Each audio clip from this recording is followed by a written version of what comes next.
大家好，我係 HR Dynamics 嘅數碼記者，歡迎收睇我哋香港人力資源情報更新。今集我會重點講解今個星期嘅主要人力資源新聞，並且從 HR 角度分析呢啲發展點樣影響日常管理同埋業務策略，俾大家實用嘅見解。首先，我哋嚟講下四大商會為立法會選舉投票提供半日有薪假期呢個消息。2025年11月5號，香港四大商會聯合宣布，會員公司可以俾員工喺12月7號立法會選舉當日享有半日有薪假期去投票。呢個舉措展現咗企業強烈嘅社會責任感，亦都係僱主集體支持公民參與嘅罕有例子。從人力資源角度睇，呢個舉動代表住員工關係向信任同參與度提升嘅正面轉變。人力資源團隊應該喺11月中前清楚佢同員工溝通有關假期政策，並且預早安排人手，確保選舉日業務可以順利運作。跟住落嚟，我哋有一個關於強積金對沖取消實施嘅重要更新。11月3號，強積金對沖取消嘅新實施指引已經公布。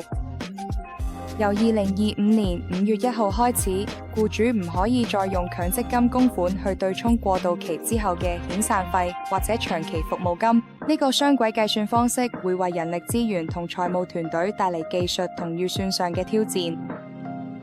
僱主應該檢視人力資源資訊系統嘅功能，準備成本模型，並申請政府每年最高50萬港元，為期25年嘅資助計劃。同員工保持透明溝通，喺呢個轉變期間維持信任嘅關鍵。我哋第三個話題係由英國人力資源部對一位香港出身經理發出警告而引發咗跨文化爭議。一則於11月7至8號爆紅嘅新聞，講述一位喺英國喺香港出身經理因員工投訴而收到人力資源部正式警告。呢件事引發咗熱烈討論，聚焦於香港追求效率嘅文化同西方重視心理健康同工作生活平衡之間嘅分歧。對人力資源領袖嚟講，呢個案例正好提醒大家，文化背景會影響對管理風格同員工福祉嘅觀感。跨國公司應該加入跨文化培訓同壓力管理課程，令全球價值觀同本地實踐可以接軌。我哋第四個重點更新係關於中國擴大免簽同數碼入境政策，方便大灣區人才。由2025年11月5號開始，中國擴展嘅免簽同數碼入境安排覆蓋大灣區同其他地區。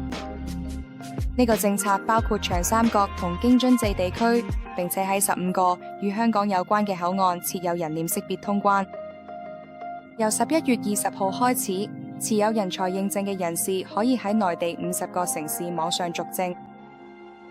呢個重大政策轉變，實際上為香港嘅主打開咗更大嘅內地人才庫。人力資源部門應該重新檢視招聘策略，更新入職流程，並且為跨境流動增加同合規管理做好準備。最後，我哋一齊睇下香港人手短缺嘅預測。根據今個星期發佈嘅官方預測，香港勞動力短缺預計會由2023年嘅5萬人增加到2028年嘅18萬人，足足多咗3倍。技術型同服務型職位依然係最嚴重嘅人手缺口，主要因為人口老化。到2028年，差唔多有30%居民會65歲或以上。現時嘅勞工輸入計劃使用情況唔平均。